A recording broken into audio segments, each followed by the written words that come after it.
There is a strange moment in every journey, a moment when the monsters you thought lived outside begin appearing inside. Not in caves, not in forests, not in ancient legends, but within your own mind. And when that moment arrives, the path changes forever. Welcome back to the road of the psyche. If you have traveled with us from the beginning, through the mysteries of individuation, through the depths of the collective unconscious, through the courage of the hero, through the sovereignty of the king, and through the transformative wisdom of the magician, then you are no longer standing where you once stood. Something has changed. Something has awakened. And now, the road leads somewhere few are willing to go, into the realm of the shadow. Imagine the year is long ago. The sky is dark, silent, infinite. And through the clouds drifts an enormous zeppelin. Ancient, mysterious, gliding above the sleeping world. At its helm stands an unusual pilot, Carl Jung himself, his eyes fixed on horizons no map could ever capture. He gestures toward the darkness below, toward battlefields, cities, homes, relationships, human hearts. And then he asks a question. What if the greatest danger in your life is not what you see, but what you refuse to see? The Zeppelin continues forward, and beneath it, invisible currents move the world. Currents of fear, jealousy, greed, resentment, pride, desire, forces hidden from awareness, yet powerful enough to shape history itself. These are the winds of the shadow. What is the shadow? When most people hear the word shadow, they imagine evil, darkness, villains. But Jung saw something far more profound. The shadow is not merely evil. It is everything you reject about yourself, everything you hide, everything you deny, everything your conscious identity refuses to acknowledge. The anger you insist you do not possess, the ambition you suppress, the envy you refuse to admit, the fear hidden beneath confidence, the vulnerability concealed beneath strength. The shadow contains both darkness and untapped potential. For many treasures of the soul are buried in the same place as its monsters. And this is why confronting the shadow becomes one of the most important steps in individuation, because what remains unconscious eventually controls us. The war within. The Zeppelin drifts over centuries of history. Jung points downward, and below unfolds a scene humanity knows too well. War, conflict, hatred, division, nations blaming nations, groups blaming groups, people projecting their darkness onto others. Jung observed something unsettling. Many of humanity's greatest conflicts begin with projection, the things we cannot accept within ourselves. We often see in others instead. The enemy becomes the container for everything we fear, everything we despise, everything we deny. And suddenly the battle outside mirrors a battle inside. This does not happen only between nations. It happens between friends, families, partners, co-workers, even strangers online.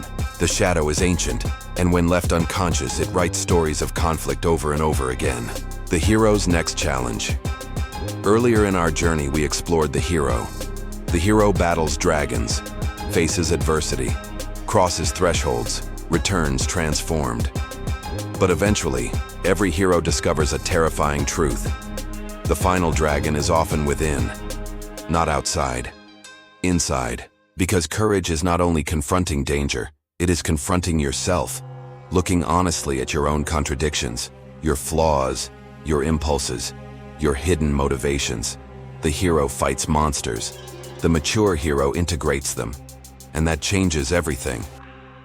The light and the dark. Many spiritual traditions speak of light and darkness, order and chaos, creation and destruction, day and night. The psyche follows a similar rhythm. Light alone creates blindness. Darkness alone creates confusion. Wisdom emerges when both are understood.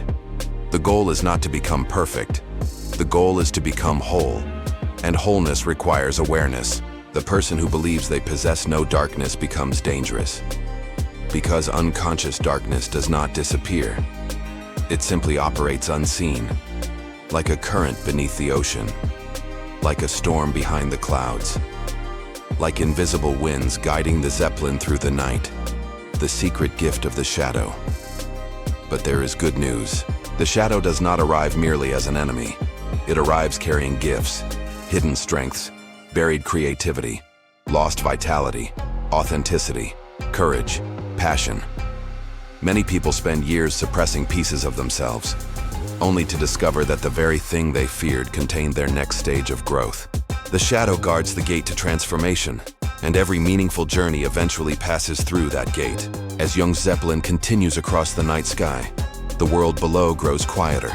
The cities fade into the distance, the clouds part, the stars emerge, and Jung turns toward us one final time, not with judgment, not with fear, but with curiosity. Because the shadow is not asking to destroy you. It is asking to be understood. And perhaps tonight, the question is not whether you have a shadow. You do. We all do. The real question is this: what part of yourself have you not yet met? The road of the psyche continues, and with every step, the map becomes clearer, the mysteries become deeper, and the journey becomes more meaningful. If this episode resonated with you, leave a comment below and tell us, what is one aspect of yourself you are beginning to understand differently? Your insight may help another traveler on this road. And if you wish to continue deeper, subscribe and join us for the next chapter. Because our journey is about to encounter a ruler unlike any we have explored before. A king whose greatest threat does not come from outside his kingdom, but from within. In our next episode, the king archetype, the shadow aspect of power, the tyrant, the wounded ruler, the corruption of authority, and the hidden dangers that emerge when power becomes separated from wisdom. Until then, keep walking, keep questioning, keep discovering, and remember, the road toward wholeness begins the moment we stop running from ourselves. This is the road of the psyche, and the journey continues.